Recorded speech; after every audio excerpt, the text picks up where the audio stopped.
Hi, welcome to your shade channel. வாழ்க வளமுடன்.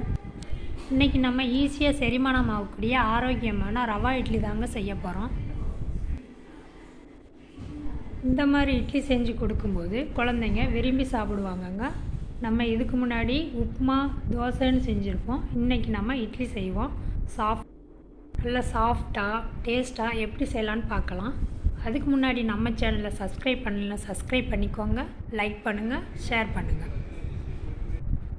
இப்போ ஒரு தவாயை அடுப்பில் வச்சு 3 ஸ்பூன் நெய் விட்டுருக்கேங்க. நெய் சூடானணும். முந்திரியை போட்டுக்கலாம். முந்திரியை நான் கட் பண்ணி சேர்த்துருக்கேங்க. நீங்கள் முழுசாக கூட போட்டுக்கலாம், இல்லைனாலும் பரவாயில்லைங்க.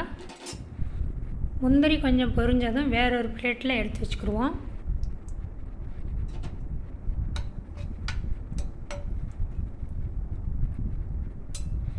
இப்போ அதே நெய்யில் 1 ஸ்பூன் கடுகு, உளுத்தம்பருப்பு, கடலைப்பருப்பு சேர்த்துக்கலாம். கொஞ்சம் அது பொரியட்டுங்க. இப்போ சின்ன துண்டு இஞ்சியை பொடியை நறுக்கி சேர்த்துக்கிறேன். கொஞ்சம் மல்லி, கட் பண்ண மல்லியை சேர்த்துக்கிறேன். இப்போ 2 கப்பு அளவுக்கு ரவை சேர்த்துருக்கேன்.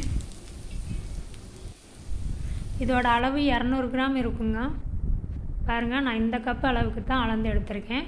இதே கப்பு அளவுக்கு தான் எல்லாமே அளக்கணும். நீங்கள் எந்த கப்புக்கு எடுக்கிறீங்களோ அதே கப்புக்கே அளந்துக்கோங்க.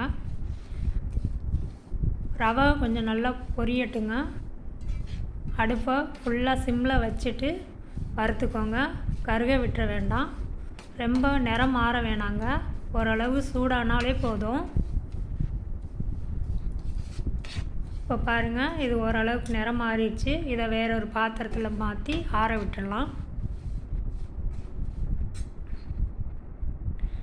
வேறொரு பாத்திரத்தில் மாற்றி ஆற வச்சுட்டிங்க.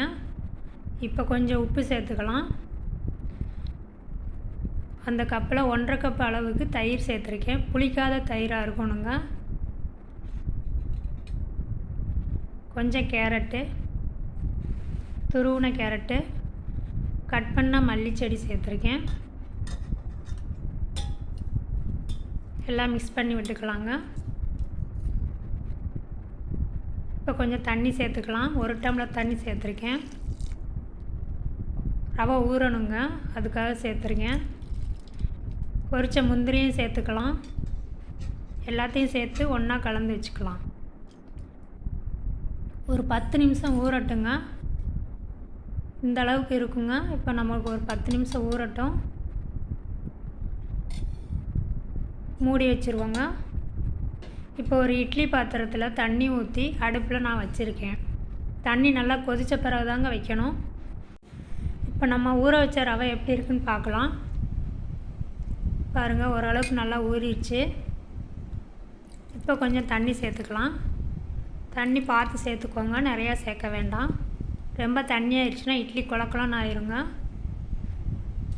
கம்மியானாலும் நல்லா இருக்காது. 1/2 ஸ்பூன் சோடாப்பு சேர்த்துக்கோங்க. கொஞ்சம் பெருங்காயத்தூள் சேர்த்துக்கோங்க. நல்லா மிக்ஸ் பண்ணிடுங்க. இட்லி ஊற்ற போகும்போது தான் உப்பு சேர்க்கணுங்க. நல்லா மிக்ஸ் பண்ணிடுவோம். இப்போ நம்ம எப்பயும் போல் இட்லி அவிக்கிற பாத்திரத்தில் இட்லி அவிக்கிற மாதிரியே தட்டில் ஊற்றிக்கலாங்க. எனக்கு இட்லி பாத்திரத்தை தண்ணி கொதிச்சிருச்சுங்க. இப்போ இட்லி தட்டில் ஊற்றின அந்த இட்லியை உள்ளே வச்சுட்டேன். ஒரு 10 நிமிஷம் வேகட்டுங்க.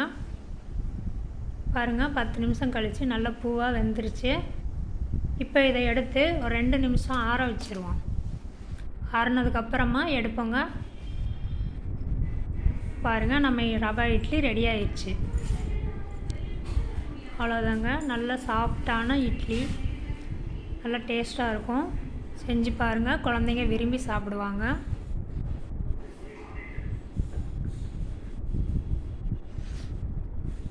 நல்லா சாஃப்டாக இருக்குங்க. பாருங்கள், இதே மாதிரி செஞ்சு பாருங்கள். இதுக்கு கார சட்னி, தக்காளி சட்னி நல்லா இருக்குங்க.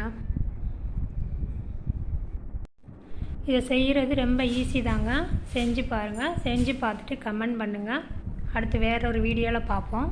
நன்றி, வணக்கம்.